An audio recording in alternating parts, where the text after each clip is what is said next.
Flu too high by Louis मोंटेपिलियस। जिंदगी कभी कभी एक ऐसे सवाल से शुरू होती है, मैं कौन हूँ? और लुई के लिए यह सवाल सिर्फ एक सोच नहीं, एक पूरी यात्रा बन गया। 21 साल का लुई, एक युवा समलैंगिक छात्र, गे स्टूडेंट, अपनी पहचान और जिंदगी के मायने तलाशने के लिए टेक्सास से न्यूयॉर्क तक का सफर शुरू करता है।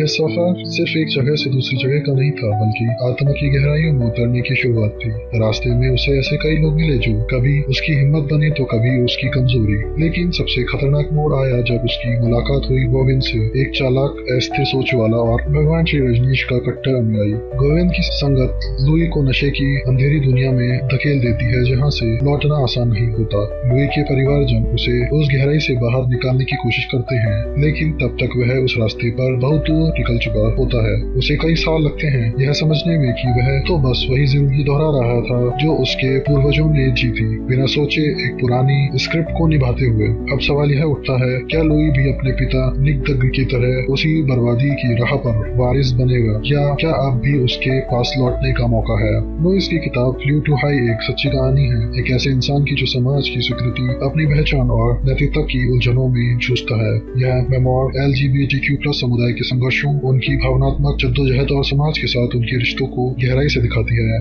लुई का किरदार कभी बहादुर लगता है तो कभी भटका हुआ, लेकिन हर समय वह सच्चा लगता है। उसकी कहानी हमें यह सोचने पर मजबूर करती है कि आंखें बंद करके किसी और की राह पर चलना हमेशा सही नहीं होता। अपनी सोच बनाना, अपने फैसले लेना, यही असली आजादी है। फ्लू टू हाई उन पाठकों के लिए है जो संघर्ष, साहस और आत्म परिवर्तन से भरी सच्ची कहानियां पढ़ना पसंद करते हैं। अगर आप भी ऐसी किताब की तलाश में हैं जो दिल को छू जाए और सोचने पर मजबूर कर दे, तो लुई की यह यात्रा आपके लिए एक अनमोल अनुभव बन सकती है। तो अगर ये कहानी आपको अपनी लगती है, अपनी कॉपी लें और इस आत्मिक यात्रा पर निकल पड़िए।